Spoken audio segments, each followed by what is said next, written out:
প্রথম ম্যাচে রোনালদো ছিলেন নিজের ছায়া হয়ে। এটা যে সেই ক্রিস্টিয়ানো রোনালদো সেটা আসলে বোঝার কোনো উপায় ছিল না। তাকে কেউ পাস দিচ্ছিলেন না, তিনি দৌড়েও বল পাচ্ছিলেন না। যে দুইটা শট তিনি নিয়েছেন সেটাও আসলে লক্ষ্যভ্রষ্ট হয়েছে।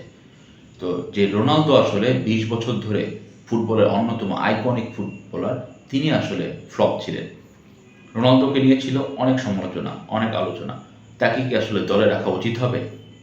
পর্তুগাল কি তাকে শুরুর একাদশে রেখে ভুল করছে? রোনালদোর কি নিজেই সরে যাওয়া উচিত? নানা প্রশ্ন ছিল তাকে ঘিরে। কিন্তু রোনালদো ফিরলেন রাজার মতোই। উজবেকিস্তানের বিপক্ষে একদম ম্যাচের শুরু থেকেই রোনালদোকে দেখা গেছে সেই পুরনো ফর্মে, এবং শেষ পর্যন্ত জোড়া গোল দিয়েই রোনালদো ফিরলেন বিশ্বকাপের মঞ্চে। এই গোলে রোনালদো করেছেন অনন্য এক রেকর্ড। ফুটবল ইতিহাসের প্রথম ব্যক্তি হিসাবে ৬টি ভিন্ন বিশ্বকাপে গোল করার অনন্য এক রেকর্ড গড়লেন CR7।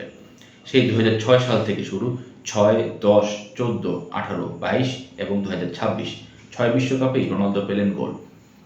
এই গোলে আরও একটি কীর্তি করেছেন রোনালদো। এই মুহূর্তে পর্তুগালের হয়ে বিশ্বকাপে সবচেয়ে বেশি গোল এখন তার। রোনালদো ছাড়িয়ে গেছেন পর্তুগিজ কিংবদন্তি ফুটবলার ইউসেবিওকে।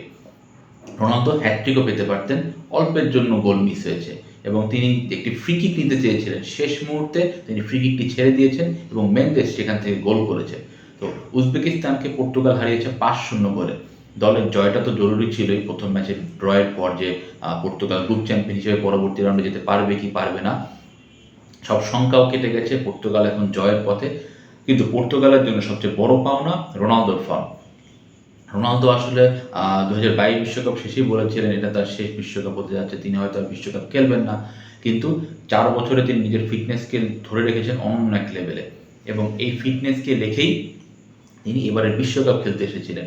কিন্তু বিশ্বকাপে প্রথম ম্যাচে তাকে আসলে একদম হতস্থিত দশা দেখা গেছে। তিনি কোনোভাবেই দলের বাকিদের সঙ্গে ম্যাচ করতে পারছিলেন না। তিনি আসলে যে ৪১ বছর বয়স, এই বয়সের ছাপ ভালোভাবেই বোঝা গেছে গত ম্যাচে। তার এখন আসলে ১০০০তম গোলের দিকেই তার লক্ষ্য। আমরা সবাই জানি সৌদি প্রো লিগে তিনি খেলছেন। তার গোল বিশ্বকাপের আগে ছিল ৯৭৩টি। বিশ্বকাপে গতকাল জোড়া গোলের পর তার গোল দাঁড়িয়েছে ৯৭৫টি। আর মাত্র ২৫ গোল পরে ইতিহাসের প্রথম ফুটবলার হিসাবে তিনি আসলে ১০০০তম গোলের রেকর্ডটা স্পর্শ করবেন। তো এটা একটা বিশাল ব্যাপার। রোনালদো আসলে এই টার্গেটকে নিয়েই খেলছেন, এবং তার আরেকটি টার্গেট বিশ্বকাপ জেতা।